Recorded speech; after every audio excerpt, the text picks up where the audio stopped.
Hello food lovers, welcome back to our channel. నేను మీ రాణి Eramsetti. Friends, ఈరోజు recipe వచ్చేసి breakfast recipe అండి.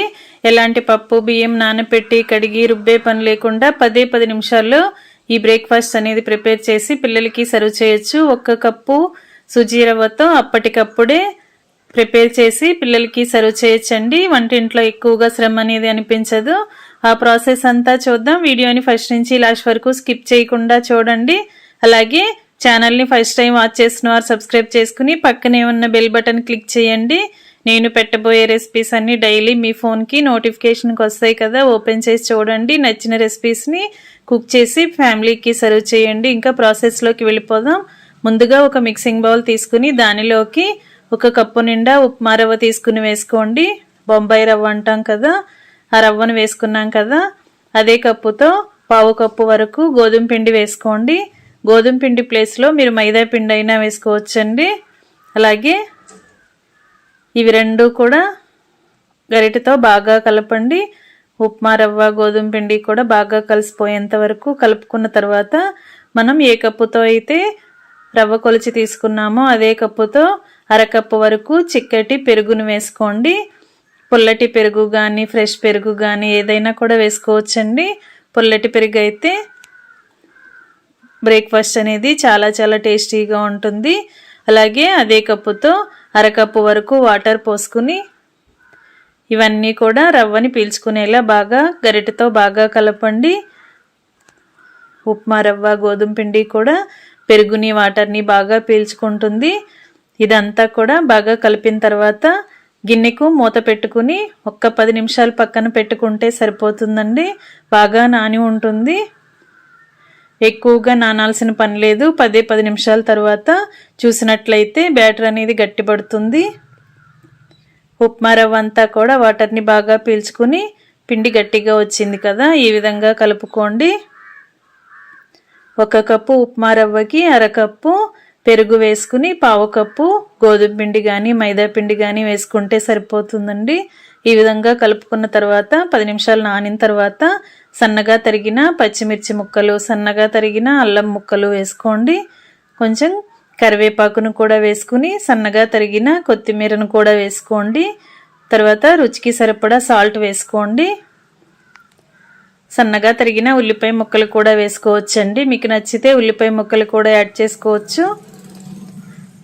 సాల్ట్ వేసిన తర్వాత 1/2 టీ స్పూన్ జీలకర్రని, 1/2 టీ స్పూన్ వంట సోడాని వేసుకోండి. కొంచెంగా వాటర్ పోయండి. నేను చూపించినన్ని మాత్రమే పోయండి. 2-3 టేబుల్ స్పూన్లు మాత్రమే వాటర్ పోసి మనం వేసిన ఇంగ్రీడియంట్స్ అన్నీ రవ్వలో కలిసేంత వరకు చేత్తో బాగా కలపండి. మనం గోధుమ పిండిని వేసాం కదా, అది కొంచెం సాగుతున్నట్లుగా వస్తుంది. వేళ్లతో పిండిని బాగా గట్టిగా కలిపిన తర్వాత బ్యాటర్ అనేది కన్సిస్టెన్సీ అనేది ఎలా ఉందో చూసుకోండి. బ్యాటర్ అనేది మరి గట్టిగా ఉన్నట్లయితే మరి కొంచెంగా వాటర్ని యాడ్ చేయండి. మరి ఎక్కువగా వాటర్ని పోసామంటే పునుగులు అనేవి ఆయిల్ ఎక్కువగా పీల్చేసుకుంటాయి. పిండిని కరెక్ట్గా కలుపుకున్న తర్వాత స్టవ్ ఆన్ చేసి కళాయి పెట్టుకుని డీప్ ఫ్రైకి సరిపడా ఆయిల్ పోయండి. ఆయిల్ కాగిన తర్వాత మీడియం ఫ్లేమ్లో కొంచెం కొంచెంగా పిండిని తీసుకుంటూ కళాయిలో పునుగుల్లాగా వేసుకుని మీడియం ఫ్లేమ్లో మాత్రమే వీటిని డీప్ ఫ్రై చేసుకోండి. మీడియం ఫ్లేమ్లో మాత్రమే డీప్ ఫ్రై చేసుకోండి. అలా చేసుకున్నప్పుడు మాత్రమే లోపల వరకు కూడా పిండి అనేది పచ్చిగా లేకుండా క్రిస్పీగా ఫ్రై అవుతుందండి. ఈ విధంగా చేసుకోండి. కళాయికి పట్టినన్ని పునుగుల్ని వేసుకుని గరిటెతో కలుపుకుంటూ మొత్తం అన్నీ కూడా క్రిస్పీగా ఫ్రై అయ్యేంత వరకు డీప్ ఫ్రై చేసుకున్న తర్వాత ఆయిల్ నుండి తీసేయండి. ఆయిల్ కూడా అసలు ఎక్కువగా పీల్చుకోదండి. చాలా సింపుల్గా వీటిని డీప్ ఫ్రై చేసేసుకోవచ్చు. ఇలా ఆయిల్ నుండి తీసేసి వేరొక గిన్నెలోకి వేసుకోండి. ఇదే ప్రాసెస్తో మిగిలిన పిండిని కూడా కొంచెం కొంచెంగా తీసుకుంటూ చిన్న పునుగుల్లాగా ఆయిల్లో వేసుకుని పిండి అంతా కూడా కంప్లీట్ అయిన తర్వాత బాగా అన్నీ డీప్ ఫ్రై చేసుకుని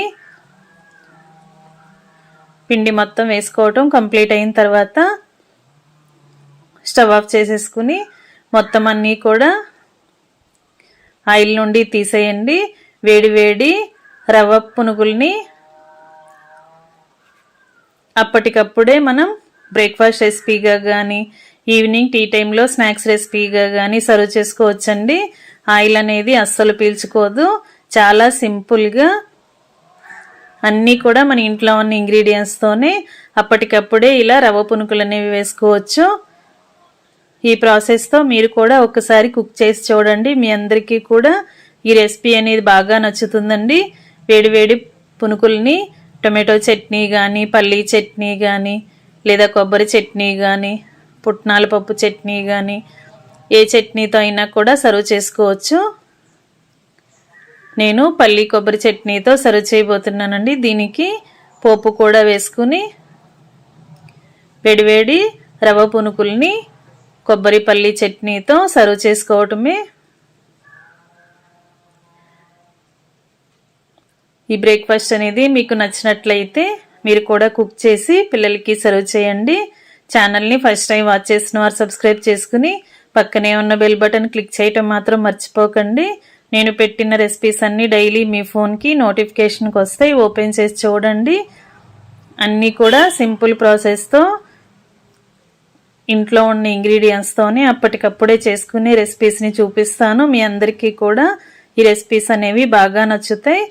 సింపుల్ ప్రాసెస్తో టేస్టీ రెసిపీస్ని చూపిస్తానండి. మరొక రెసిపీతో మళ్ళీ కలుద్దాం. Thanks for watching. నేను మీ రాణి ఎరంశెట్టి.